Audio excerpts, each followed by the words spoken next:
My Little Inferno by G. M. Blackjack. Chapter 5. Burn. Twilight was in her full experimentation getup, lab coat filled with charms and devices, her face covered in goggles. Okay, Spike, commence with Operation Burn all the excess heart-swarming wrapping paper. We've kept it long enough. With pleasure, he said, tossing one roll at a time into the little inferno, while Twilight took notes. You know, I used to hate this thing, but I guess I can see the appeal to it now. Still think you're all going a bit crazy, though. Twilight shrugged. We're experimenting. Well, disposing this time. There's a purpose to all this burning. Yeah, Spike said. Tell that to Starlight. She did open up a rather successful noise juice stand. Spike shrugged, tossing in the last roll of paper. So, what's the experiment today? Using the miniature moon, I will be testing the impact of various objects from various distances. She pulled out the miniature moon and let it float inside the little inferno. We will start with rocks, move on to crystals, then metals, then goo balls. Then we'll burn it all and refresh, so we can test the orbital velocities while aflame and not. She levitated a clipboard and pen. Here we go. Beginning test now. For the next few minutes, the lab was the scene of experimentation. They did not stop at the gravity experiment. They continued testing other things. The resilience of their monitors. Only one didn't explode. It still burned, though. The effectiveness of anti-beam spells, most were useless in the Inferno, and some new heat-resistant materials. Twilight hummed. Interesting. Very interesting. I thought it was going to explode, Spike said. Not just, poof. Poof was unexpected, but useful. The material can vanish when exposed to heat, and therefore may have industrial applications. She put down her notes. What's next, Spike? Spike looked at the list they had been compiling. Dragon pudding. Twilight made a face. Ugh, that's going to smell. I'm sure the soot has filled our nostrils already. Huh, Twilight said, looking at the soot clinging to most areas of her body. Good point. Perhaps we should invest in a cleaning system. Definitely, Spike said. Then he felt something burn in his stomach that required immediate ejection.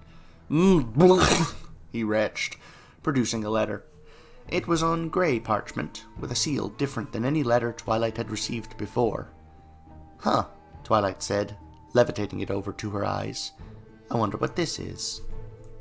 Dear Twilight Sparkle, Princess of Friendship and esteemed customer, I have personally reviewed your request to have the blueprints of the Little Inferno entertainment fireplace forwarded to you for study.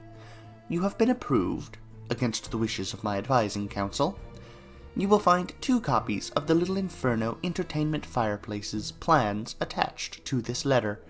You are free to use them so long as you give credit, and contact us before releasing any product based off them.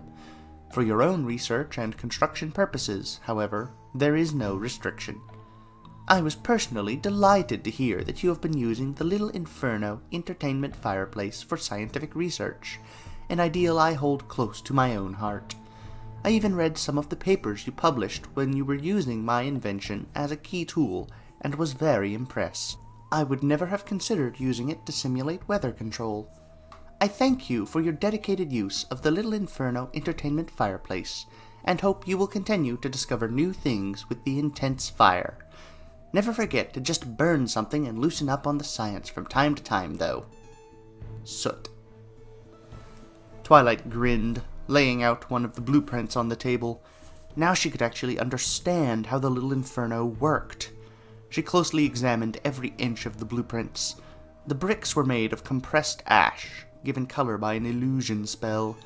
The only reason they didn't burn was because they had already. The fireplace also had a rearrangement matrix that would use excess soot to fill in any defects that formed, as well as allow the Little Inferno to shoot out a chimney with minimal structural damage. Genius, she said. But that was just the walls. At long last, she got to see the inner workings of that serene core, always looking like it knew something. The wires from it sent hundreds of complex spell matrices out into the fireplace. Spells that kept the user safe while endlessly burning anything placed within the enclosure. It also cast a sticky spell on all created soot to help with the self-repairing of the walls. Most impressive, however, were the spells that instantly reduced the temperature of anything leaving the fireplace drastically. Many safeguards were in place to keep any limbs from being burnt. A highly complex series of interlaced force fields kept the fire at bay, while allowing limbs to be placed inside, keeping all interactions safe. But, generously, they let just enough heat out of the fireplace to give a good feeling of warmth. Spike poked Twilight. "You've been looking at that for over an hour. You sure you're not obsessed?" "Oh, Twilight bit her lip. "Yeah, I may be obsessed. But you have to admit, this is fascinating." Spike turned to the little Inferno fireplace and was taken in by its flames. "Yeah, it kinda is." His defenses dropped as he let his mind wander. "I'm going to give this other one to Sunset," Twilight said. "She's been telling me in her entries that she's interested in the one I have. Don't burn the castle down while I'm gone, Spike." "Wasn't planning on it," he said, throwing a paper ball into the Inferno. The moment Twilight left through the mirror portal, Starlight stuck her head into the room. "She gone for a while?" "Yep," Spike responded. "Good. I'm going to burn some highly volatile and rare magic crystals I don't want Twilight to know I'm wasting." She smirked. "You in on it this time?" Spike paused for a moment, then shrugged. If you can't beat 'em, join 'em." The two began a game of toss the explosive crystal into the fire.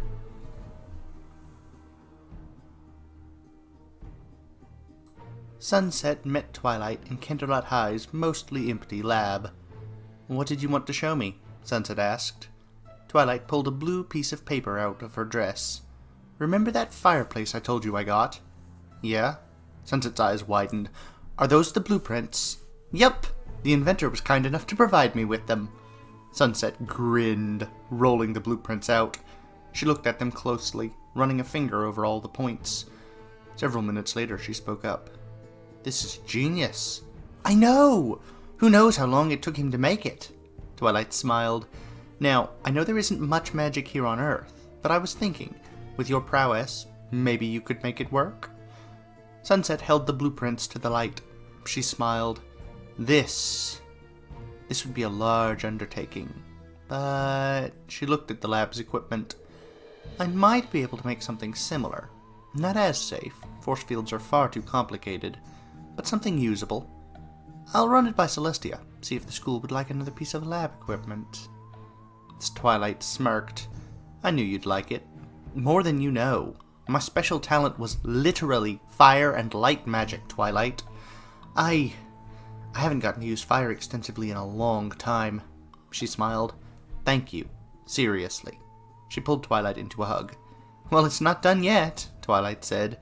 "Don't go celebrating quite yet." "Oh, I know." Sunset glanced at the blueprints once more. "But I have ideas. I'll see if any of the other girls want to help me. Other Twilight, too." "Have fun. Keep me posted." "Will do," Sunset said, waving to Twilight as she left the room, presumably to say hi to her other friends while she was here. After Twilight left, Sunset came to notice that she'd had some soot sticking to her. She shook her head. Twilight needed to worry about staying clean a bit more. She was mildly surprised that any of the soot had stuck to her. The mirror portal transformation usually didn't let things like that stay through the translation. Sunset rolled the blueprints up and marched down the hall to see Principal Celestia.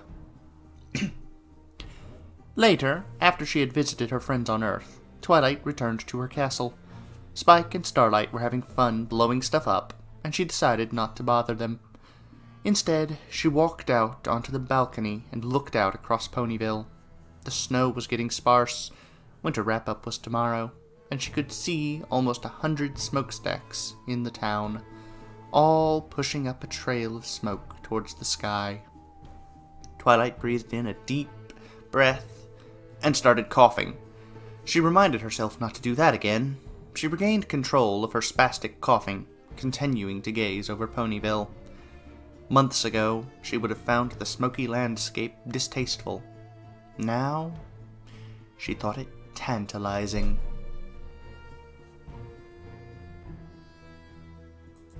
The next day, Twilight stood at the end of her balcony. Once more, winter had been wrapped up, and the snow was gone. The view of the smokestacks was largely unchanged, still grey and smoky, and cold. Something at the back of Twilight's mind told her this was weird, that this was not how things were supposed to be. She ignored this urge, continuing to stare at the trails of smoke coalescing into the cloud above them. Well then, as has been originally predicted by me, the over-creation of soot blocks out the sun, which in turn makes it colder, which in turn just makes them burn more. Even on a mundane level, things are looking bad, and I can't help but feel that there's more to this than a simple case of over-industrialization too fast without properly thinking things through. At any rate, we'll have to see next time. Thank you for listening, everyone. I hope you had a good time.